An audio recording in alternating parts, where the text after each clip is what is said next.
Hi friends, welcome to my channel. 2024 ఏపీలో వచ్చేసి TDP అయితే భారీ మెజారిటీ అయితే గెలిచింది. మరి దీనికి కారణం ఖచ్చితంగా చంద్రబాబు నాయుడు గారి అనుభవం, చాణక్యం అయితే మనం చెప్పుకోవచ్చు. 70 ఏళ్ల వయసులో కూడా ఆయన చూపిన పోరాట పట్టం అయితే ఖచ్చితంగా అందరూ మెచ్చుకోదగినదే. మరి ఇప్పుడైతే చంద్రబాబు అయితే టీడీపీలో అయితే సుప్రీమంగా ఉన్నారు. ఆయన మాట వచ్చేసి ఫైనల్. ఇక ఆయనకైతే టీడీపీలో ఎదురు లేదు, దానికి వేరే మాట అయితే తావు లేదు. మరి చంద్రబాబు నాయుడు గారి తర్వాత ఆ ప్లేస్ను రీప్లేస్ చేసేది ఎవరంటే ఖచ్చితంగా అందరి చూపు లోకేష్ గారి మీద అయితే ఉంది. మరి ఒక వర్గం వచ్చేసి జూనియర్ ఎన్టీఆర్ గారు టీడీపీ నాయకుడిగా టీడీపీ పగ్గాలు చేపడితే చూడాలనేది చాలా వరకు అయితే కోరుకుంటుంది. మరి దానికి ఎంతవరకు అవకాశం ఉందంటే మనం ఆలోచిస్తే ముందుగా జూనియర్ ఎన్టీఆర్ గారికి అయితే ఈ రాజకీయాలపై అయితే ఎటువంటి ఆసక్తి లేదు. ఎందుకంటే ఇప్పుడు రాజకీయాలు చేసే ముళ్ళకమ్మ మాదిరిగా అయితే తయారైనాయి. చూసి ఎవరు దాన్ని అయితే తగిలించుకోలేరు. ఒకవేళ ఇప్పుడు రాజకీయంలో ఆయన దిగిన ఆయన క్రేజ్తో ఏమైనా గెలిచే పరిస్థితి ఉందా అంటే అదైతే అసలు లేదు. ఇప్పుడు రాజకీయాల్లోకి ఎటువంటి స్టార్ వచ్చినా కష్టపడాలి, ఓడినా నిలబడాలి, అన్ని అవమానాలను తట్టుకొని మరి పోరాడాలి, గెలవాలి. మరి ఇవన్నీ జూనియర్ ఎన్టీఆర్ గారు ఏమైనా చేయగలరంటే ఆయనకైతే వీటిపై అంత ఇంట్రెస్ట్ అయితే లేదు. ఆయన ఇప్పుడు సినిమాలపైన అయితే ఫుల్ కోపగస్ అయితే పెట్టారు. ఆయన రాజకీయాలపై అయితే అస్సలు ఆసక్తి అయితే చూపించడం లేదు. ఎటువంటి వివాదాల్లోకి కూడా తలదూర్చడం లేదు. ఓకే, ఇప్పుడైతే ఆయన అయితే పాన్ ఇండియా స్టార్గా ఉన్నాడు కాబట్టి ఈ రొచ్చులోకి రాకూడదని అయితే ఫిక్స్ అయ్యాడు అనుకుందాం. మరి రేపు వయసు అయ్యాక చంద్రబాబు నాయుడు గారు కూడా ఈ ప్రత్యక్ష రాజకీయాల నుంచి పరోక్ష రాజకీయానికి తప్పుకున్న తర్వాత ఆయనకి రాజకీయాలపైన, అధికారం పైన ఏమైనా కోరిక పుట్టి టీడీపీలోకి వస్తే ఆయనకి ఏమైనా పూలబాట ఉంటుందా అంటే మనం ఖచ్చితంగా చెప్పవచ్చు ఆయనకు పూలబాట కాదు, కాలిబాట కూడా ఉండదు అని. ఎందుకంటే దీనికైతే జూనియర్ ఎన్టీఆర్ గారి కృపరాధమే.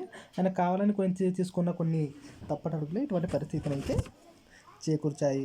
మనం ఒక 10-15 ఏళ్ళ క్రితం గురించి మాట్లాడుకుంటే 2009 ఎలక్షన్లో వచ్చేసి జూనియర్ ఎన్టీఆర్ గారు టీడీపీ తరఫున అయితే ఎలక్షన్లో అయితే ప్రచారం చేశారు. కానీ ఆయన ఎన్నికలు అయితే టీడీపీ అయితే ఓడిపోయింది. అందరూ అనుకునేది ఏంటంటే ఆ ఎన్నికల్లో చంద్రబాబు నాయుడు గారు ఎన్టీఆర్ గారిని ప్రచారానికి వాడుకొని ఆ తర్వాత వదిలేశాడు అని. కానీ మనం ఇక్కడ గమనిస్తే 2011 వచ్చేసి జూనియర్ ఎన్టీఆర్ గారి వివాహం అయితే జరిగింది. అది కూడా చంద్రబాబు నాయుడు గారికి స్వయాన మేనకోడుగులు వరుసయ్యే అమ్మాయితో. దీన్ని బట్టి మనం ఏం అర్థం చేసుకోవచ్చు అంటే అప్పటికి చంద్రబాబు నాయుడు గారు అయితే జూనియర్ ఎన్టీఆర్ గారు అయితే కేర్ తీసుకున్నారు. ఆయన ప్రమేయం లేనిది వివాహం జరగలేదు అని చెప్పడానికి తెలియదు, ఖచ్చితంగా ఆయన ప్రమేయం అయితే ఉంటుంది. ఇక ఆ తర్వాత కొన్ని రాజకీయ పరిస్థితుల తర్వాత 2014 ఎలక్షన్లు అయితే వచ్చాయి. అప్పటికే టీడీపీ అయితే చాలా వీక్గా ఉంది. అప్పుడు కొత్తగా పార్టీ పెట్టిన జగన్మోహన్ రెడ్డి ఖచ్చితంగా అధికారంలోకి వస్తాడైతే అన్ని సర్వేలు అయితే చెప్పాయి. అందరి చూపు కూడా ఆయన అయితే ఉంది. మరి అటువంటి టైంలో చంద్రబాబు నాయుడు గారితో ఒక స్టెప్ తీసుకున్నారు. అప్పుడే దేశంలో కాంగ్రెస్పై జరుగుతున్న విపరీతమైన వ్యతిరేకతను దృష్టిలో ఉంచుకొని అప్పుడు ఎన్డీఏ పక్ష ప్రధానమంత్రి అభ్యర్థి అయిన నరేంద్ర మోడీ గారితో డైరెక్ట్గా అయితే ఎన్డీఏ అయితే ఆయన పొత్తు కుదుర్చున్నారు. లేకలేక అప్పుడే పార్టీ పెట్టి మంచి ఊపిన జనసేన అధ్యక్షుడు పవన్ కళ్యాణ్ గారికి కూడా కొంచెం చాణక్య ఉపయోగించి ఆ పొత్తును అయితే ఖరారు చేసుకొని 2014 ఎలక్షన్లో అయితే దిగారు.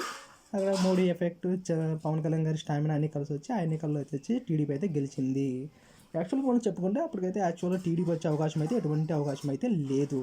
మరి ఆ ఎన్నికలు అయితే టీడీపీ వచ్చింది, కానీ జూనియర్ ఎన్టీఆర్ గారు అయితే ప్రచారానికి రాలేదు. దానికి కారణం ఏదైనా ఉండొచ్చు. ఒకేలా చంద్రబాబు చాణక్యం కూడా ఉండొచ్చు, లేకపోతే పవన్ను ఎన్టీఆర్ను హ్యాండిల్ చేయలేమేమో అనే ఉద్దేశంతో ఎలా హ్యాండిల్ చేయాలని ఆయన అయితే ఎన్టీఆర్కు అయితే దూరంగా ఉండవచ్చు. ఒకవేళ లేకపోతే ఆయన ఇంటర్నల్ మనసు వచ్చి చెప్పే విధంగా ఒకవేళ లోకేష్ పోటీగా ఎన్టీఆర్ తీసుకురావడం ఉద్దేశం ఏదైనా కావచ్చు. కానీ జూనియర్ ఎన్టీఆర్ వచ్చేసి 2014 ఎలక్షన్లలో ఎటువంటి స్టాండ్ అయితే తీసుకోలేదు. అది ఆయన వీక్గా మారింది. ఒకవేళ టీడీపీ ఎలక్షన్కి వెళ్ళినప్పుడు ఆయన ఒక వీడియో బయట వచ్చేసి సోషల్ మీడియాలో ఒకవేళ టీడీపీకి మా తాతగారి పార్టీ కాబట్టి ఆయన హక్కుతో ఏమైనా ఒక పోస్ట్ కానీ ఒక వీడియో కానీ చేసింటే ఖచ్చితంగా టీడీపీ అధికారంలో వచ్చిన తర్వాత ఆయనకైతే టీడీపీ తరఫున మాట్లాడే ఒక నైతిక అయితే దక్కేది. కానీ జూనియర్ ఎన్టీఆర్ గారు అక్కడ ఏ స్టెప్ తీసుకోలేదు. అది వచ్చేసి ఫస్ట్ మైనస్ ఆయన చేసిన మొదటి తప్పిదం అయిండొచ్చు. ఇక సెకండ్ వచ్చేసి ఇంకా 2014 అధికారంలో వచ్చింది టీడీపీ అయితే అధికార దర్పం అయితే వచ్చింది. ఇక 2019 ఎలక్షన్లో కూడా ఎటువంటి ఆలోచన చేయకుండా అధికార దర్పంతో అయితే 2019 ఎలక్షన్లో అయితే దిగిపోయారు. కానీ ఆ ఎలక్షన్లో వచ్చేసి టీడీపీ అయితే బొర్ల పడింది. అప్పుడే అందరూ చూపైతే జూనియర్ ఎన్టీఆర్ గారు వచ్చింది. ఆ టీడీపీ ఓటమికి ఒక కారణం ఖచ్చితంగా అప్పటికి భావి నాయకుడిగా టీడీపీ నాయకుడిగా గుర్తింపు పొందిన లోకేష్ను అందరూ అయితే బూచిగా చూపించారు. ఆయన కూడా టీడీపీ భారాన్ని అయితే మోయలేకపోయారు. ఆయన ప్రసంగాలు కానీ ఆయన ముఖ కదలికలు కానీ ప్రతిదీ అయితే టోల్గా అయితే గురయ్యాయి. అందరూ వచ్చేసి టీడీపీ ఓటమికి కార్నర్ అయితే లోకేష్ అని చేశారు. అప్పుడే అందరూ చూపు అయితే జూనియర్ ఎన్టీఆర్ గారి మీద పోయింది. ఆ ఎలక్షన్లలో టీడీపీ ఓడిపోవడమే కాదు, పాతాళానికి పడిపోయింది. అప్పుడు వచ్చిన జగన్ సర్కారు కూడా టీడీపీని అయితే చాలా టార్గెట్గా అయితే చేసుకుంటూ పోయింది. టీడీపీ యొక్క భిక్షాన్ని, టీడీపీ ఆర్థిక మూలాన్ని అయితే చాలా అంటే చాలా దెబ్బతీసింది. దాంతో టీడీపీ అయితే వచ్చేసి ఇంకా ఖచ్చితంగా టీడీపీని తీసుకొచ్చే ఆశాకిరణం అందరూ అయితే జూనియర్ ఎన్టీఆర్ గారు అయితే అనుకున్నారు. కానీ ఇక జగన్ సర్కార్ వచ్చేసి టీడీపీని రాజకీయంగా కాను వ్యక్తిగతంగా కూడా టార్గెట్ చేసింది. అప్పుడు చాలా ఇష్యూస్ అయితే వచ్చాయి. అందులో మొదటి ఇష్యూస్ వచ్చేసి ఎన్టీఆర్ హెల్త్ యూనివర్సిటీకి వైఎస్ఆర్ యూనివర్సిటీ పేరు పెట్టడం అయితే చాలా వివాదం అయితే అయింది. అందరూ దీన్ని విమర్శించారు. ఆఖరికి జగన్ గారి సొంత చెల్లెన షర్మిల గారు కూడా ఇదైతే మంచి పద్ధతి కాదు, మంచి సాంప్రదాయం కాదైతే చెప్పారు. కానీ అప్పుడే జూనియర్ ఎన్టీఆర్ గారు ఎలా స్పందిస్తారని చూశారు. కానీ ఆయన స్పందన వచ్చేసి చాలా నాశకంగా అయితే ఉంది. చాలామంది అయితే దాన్ని అయితే విమర్శించారు. టీడీపీకి పగ్గాలు చెప్పుకోవాలనుకున్న వ్యక్తి, అందరూ ఆశాలను చూపించిన వ్యక్తి ఇలా స్పందించడం అయితే చాలామందికి అయితే రుచించలేదు. ఆఖరికి ఎన్టీఆర్ గారి అభిమానులు వచ్చేసి ఎందుకైనా ఇలా స్పందించారు, ఇలా స్పందించకపోయింటే బాగుండదు కదా అయితే అనుకున్నారు. కానీ అక్కడికి వచ్చేసి అది ఒక రాజకీయ ఇష్యూ కాబట్టి అప్పుడు రాజకీయాలు చాలా బదనాం అయిపోయాయి.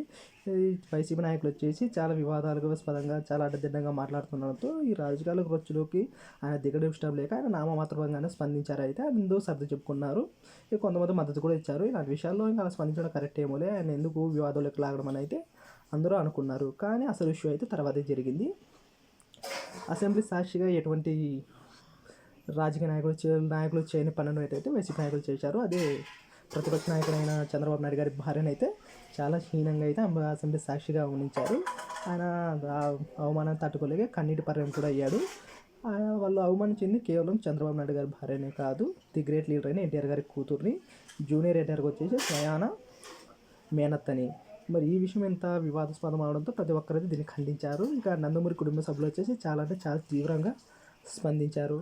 ఇంకప్పుడే అందరి చూపు వచ్చేసి జూనియర్ ఎన్టీఆర్ గారి మీద ఉంది. ఆయన ఎలా స్పందిస్తారు, ఎలా రియాక్ట్ అవుతారని అందరూ వేచి చూశారు. కానీ ఆయన స్పందన వచ్చేసి చాలా అంటే చాలా నాశనకంగా ఉంది.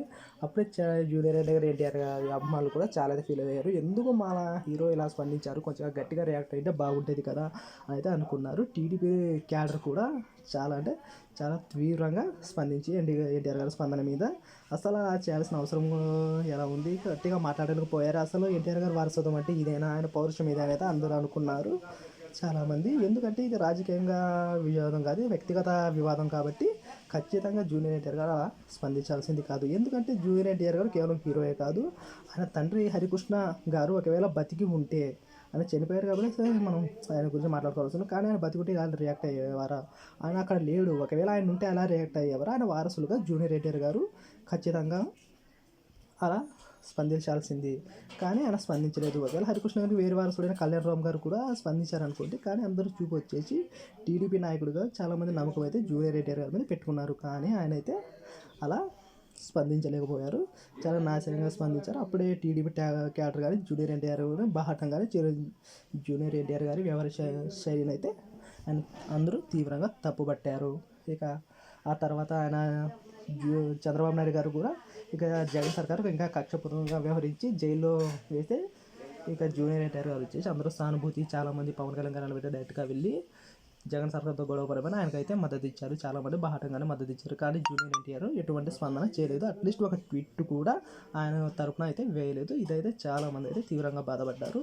అసలు ఏమనుకుంటున్నారు, ఎన్టీఆర్ గారి మనోగతం ఏమైంది, అందరూ వచ్చేసి ఏమనుకున్నారంటే జూనియర్ ఎన్టీఆర్ గారికి చాలా సన్నిహితులైన కొడాలి నాని గారు, వల్లభనేని వంశీమోహన్ గారు వాళ్ళు కావాలని చేస్తున్నారు, ఇది జూనియర్ ఎన్టీఆర్ గారి పర్మిషన్తో చేస్తున్నారు అని అయితే అందరూ అనుకున్నారు. ఇక జరిగింది జరిగిపోయింది. కానీ ఇప్పుడైతే టీడీపీ వచ్చేసి అధికారంలోకి వచ్చింది. ఇప్పటివరకు అందరి ఒపీనియన్ చంద్రబాబు గారి మీద ఎలా ఉండేదంటే అవకాశవాది, పొత్తులు కుదుర్చుకుంటారు అని విమర్శించేవాళ్ళు. కానీ ఇప్పుడు ఆ ఇమేజ్ పోయి భావితరం నాయకుడు చాలా అంటే చాలా గౌరవం ఆయనపై వచ్చింది. ఎందుకంటే జగన్మోహన్ రెడ్డి గారి కక్షపూరిత ధోరణి ఆయన పైన ఆరాధ భావం అయితే తెలుగు జాతి ప్రజలందరికైతే కలిగింది.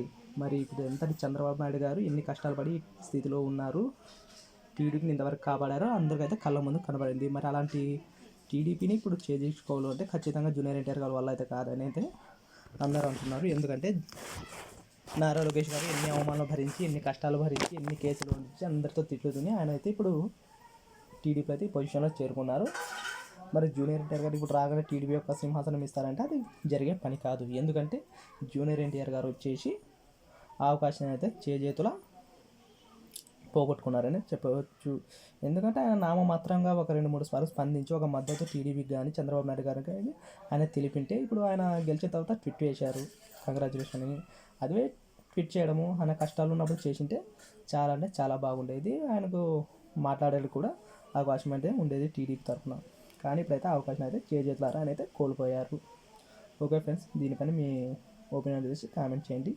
ఇది నచ్చితే లైక్ చేయండి. ఈ ఛానల్ను సబ్స్క్రైబ్ చేసుకోవడం మాత్రం మర్చిపోకండి. బాయ్.